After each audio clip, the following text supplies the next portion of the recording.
furacões, terremotos, tempestades. Por quanto tempo vão ecoar as vozes que narraram as tragédias naturais de 2009?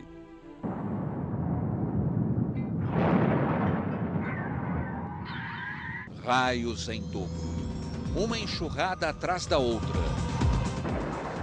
E a pergunta que veio para ficar: será que o tempo enlouqueceu? 2009 começa em Santa Catarina. Aqui nós estamos navegando em cima da BR-101. O nível do rio continua 3 metros acima do normal. No Rio Grande do Sul, este é o maior desastre natural em número de mortes ocorrido nos últimos 39 anos, desde que a Defesa Civil foi criada. No fim do ano passado, essa mesma região do Rio Grande do Sul sofria com a seca. de Rio Grande a Roraima. Ao invés de combater o fogo, será preciso enfrentar as consequências do excesso de água. Só que nesta região, isso é absolutamente incomum nesse período do ano. O sul da Austrália enfrenta a pior onda de calor dos últimos 100 anos. Os termômetros chegaram a registrar mais de 45 graus. Nos últimos invernos, a neve mal pintou a paisagem de branco em Londres. Hoje, olha como está isso aqui. Ônibus, trens, metrô, tudo ficou parado. No Brasil, um recorde de tempestades. Um temporal voltou a atingir São Paulo hoje no fim da tarde. E outra vez no Espírito Santo. E de novo em Minas Gerais. Foi a segunda enchente em menos de um mês na mesma área. O rio que corta a cidade está 6 metros acima do nível normal. E 2009 só estava começando. Quando as águas de março chegaram a São Paulo, o aviãozinho conseguiu fugir. Os motoristas ficaram presos como sempre. Emergências só de helicóptero. Em 3 horas, choveu quase metade do volume previsto para todo o mês de março. No ABC Paulista, montadoras perderam centenas de veículos recém-fabricados.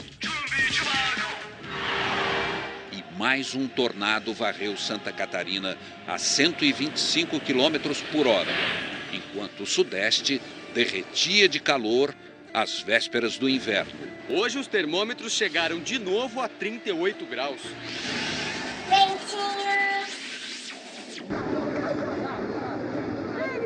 Na Itália, a terra tremeu mais de 1000 vezes.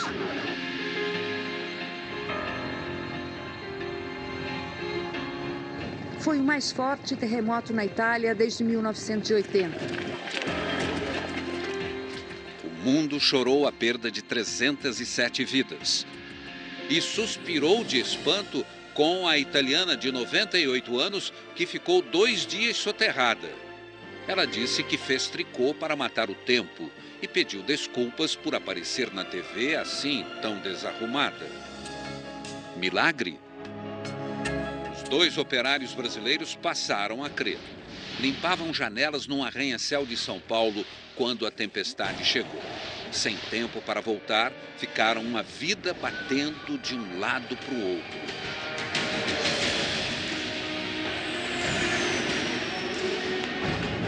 Eles foram resgatados pelos funcionários desta empresa por esta janela. Salvos por uma jaqueta jeans. Teria sido um anjo quem soprou a ideia para a moça? No sul do Brasil, é a seca que causa problemas. Nunca se viu as cataratas do Iguaçu desse jeito. O gaúcho viveu como sertanejo, cavando a terra atrás de água. O sertanejo teve que aprender a colher milho remando. Choveu tanto no outono que o nosso sertão virou mar. Rio Grande do Norte, Alagoas, Sergipe, Ceará, Maranhão. As famílias viraram retirantes da enchente.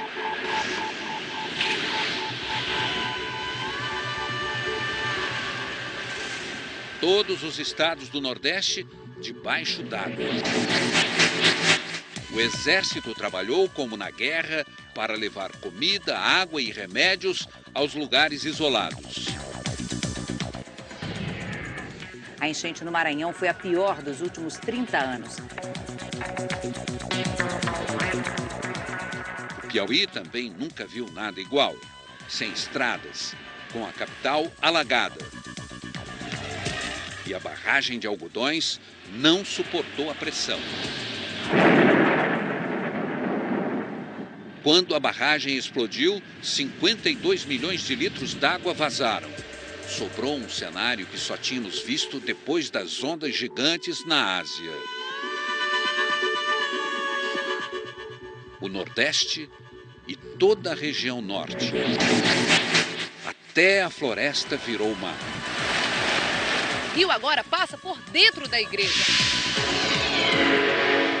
Chegamos ao inverno fartos de água e com as cataratas cheias outra vez.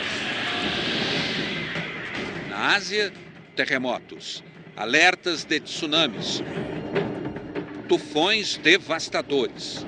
Os militares buscam as vítimas da pior enchente em Taiwan em 50 anos. Na Califórnia, incêndios sem controle. É o resultado de 10 anos de seca com temperaturas acima de 37 graus. Na Espanha e na Grécia também. A população salvou templos de mais de 2.500 anos. No Brasil, a sensação térmica com o vento era de 23 graus abaixo de zero. E o vento voltou a 180 quilômetros por hora em Santa Catarina. Quem aguenta? O vento pegou as vacas, levou vaca de 200 quilos, né? Levou vaca inteira. O vento arrancou dos braços da mãe essa filha de 9 anos. Parentes e amigos ficaram desesperados e acabaram usando essa corda aqui para amarrar a casa num poste. Em São Paulo, choveu hoje 80% do previsto para todo o mês de setembro. Este é considerado o inverno mais chuvoso dos últimos 66 anos, desde que começaram as medições em 1943. E assim chegou a primavera. Terremotos, tsunamis, tufões. Foi uma das maiores sequências de desastres naturais que já atingiram a Ásia e a Oceania. Em São José do Rio Preto, um filme de terror em pleno centro. São quase 2 minutos sem saber onde Gisele está. A motoqueira foi arrastada e ficou presa embaixo do carro. Me surpreenderam deles conseguirem me tirar de lá, porque a esperança eu já não tinha mais. Naufrágios no asfalto. E heróis por toda parte. Na Baixada Fluminense, o bebê dormiu como um anjinho durante o resgate. Foram quase 2 horas de caminhada no meio da água imunda. Na América Central, um país devastado. O tufão Ida varreu El Salvador. No sul do Brasil, aumenta a legião dos sem-teto a cada temporal, um mais feio que o outro. E em questão de segundos, uma forte rajada de vento pegou a nossa equipe de surpresa. Nossa, é impressionante. O Brasil dividido ao meio. Água demais ao sul. Ao norte, uma floresta seca. Esta é a terceira maior vazante dos últimos 100 anos na região, considerando o volume de água que desapareceu. Manaus desaparece na fumaça das queimadas. Nem os peixes aguentam mais. 18 dias para o verão. E a manchete não muda na maior cidade do Brasil. São Paulo, em dezembro, foi a mais perfeita tradução do caos. A metrópole ilhada no meio de 2 rios. Mas não é novidade o recado das enchentes para a selva de pedra. Esse é o preço do abuso que fazemos da terra. Subiu para 80 o número de mortos pelo frio na Europa. A neve também paralisou a costa leste dos Estados Unidos. Enquanto El Niño leva toda a culpa, nosso planeta chora em desespero. 300 milhões de pessoas já sofrem todos os anos as consequências do aquecimento, perdendo suas casas ou meio de vida. E o que vamos fazer de verdade? Até quando vamos continuar cegos, surdos, mudos?